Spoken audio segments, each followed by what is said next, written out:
इंसान बनता है। पाखंड ढोंग जो इंसान करता है वो सारा सत्संग सेवा सिमरन का फल गवा बैठता है। जो अपनी हस्ती बना लेते हैं वो कभी भी जिंदगी में मालिक को नहीं पा सकते। अपनी हस्ती मिटा के मालिक को पाया जा सकता है। इस संसार में बहुत पाखंडवाद है, बहुत ढोंगी लोग हैं। आप किसी को भी देख के इज्जत करो, नारा लगाओ, बहुत बढ़िया है, लेकिन उससे ज्यादा अगर आप उसे भगवान या कोई ऐसा बना देते हैं तो आपकी बेड़ी में भी बट्टे डलते हैं, और जिसको आप बनाते हैं उसकी बेड़ी में तो वो खुद बट्टे डाल ही रहा है। इसलिए कभी ढोंग पाखंड में नहीं पड़ना चाहिए। साईं मस्ताना जी महाराज, शास्त्राम जी दाता रहबर, जिनका पवित्र जन्म महीना चल रहा है, यही समझाया करते, पाखंड से बचो, ढोंग ना करो। मालिक को पाने के लिए ढोंग दिखावा करना, अपने आप को मालिक से बहुत दूर करना है। एक एम रखो, एक लक्ष्य रखो कि हमने अपने सतगुरु मौला अल्लाह वाहिगुरु राम को पाना है, बस। उसके अलावा आंखों के सामने कोई नहीं आना चाहिए। मतलब ये कि उसके बराबर कोई दूसरा ना हो। पतिव्रता, आजकल तो बातें रह गई हैं, युग इतना बदल गया है। पतिव्रता कह लो, पत्नी व्रता कह लो, मतलब एक ही है। दोनों तरफ एक जैसा ही होना चाहिए, क्योंकि समाज पुरुष प्रधान है, तो इसलिए यहां पतिव्रता ज्यादा चलता है। लेकिन हमारे वेद शास्त्र धर्मों में तो यही लिखा है, पतिव्रता पत्नी व्रता। तो इसी की आपको कई बार एक बात सुनाई है कि एक गुरसिक को, एक मुरीद को कैसा होना चाहिए। एक राजा पेड़ पौधों से बड़ी मोहब्बत करता था। बाग बगीचा लगाना, उसकी संभाल करना, कुदरत से बड़ा प्यार था, नेचर से। तो एक उसका बड़ा बड़ का पेड़ था, आम के पेड़ थे, बहुत प्यार करता था। उनके पास जाके बैठता था, बातें करता था। तो एक वो सूख गया, आधा सूख गया, आधा हरा। बड़ी कोशिशें की, एग्रीकल्चर डिपार्टमेंट के उनके जो स्पेशलिस्ट थे उनसे कहा, किसी से वो पौधा हरा नहीं हुआ।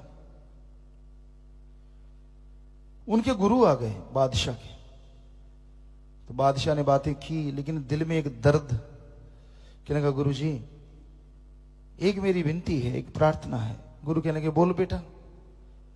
कहने का, मेरा ये जो एक पेड़ है जिससे मैं बहुत मोहब्बत करता हूं, वैसे तो सभी पेड़ पौधों से करता हूं, पर इसके पास आके मैं बातें कर लेता हूं, दिल हल्का हो जाता है, लेकिन ये पेड़ सूख गया है आधा, मैं इसको हरा कैसे करूं।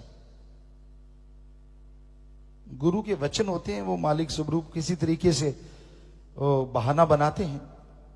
तो उन्होंने कहा, शिक्षा भी देनी होती है कि भाई कोई ऐसी औरत हो जो पतिव्रता हो, छोटा सा उसका बेटा हो, उसका अगर दूध पानी में मिला के छींटा दिया जाए तो ये पेड़ हरा हो सकता है, पता करो आप। बादशाह ने पता करवाया। कहना, गुरु जी आप ही बताओ। कहने लगे, नहीं आप पता करो, गांव में देखो।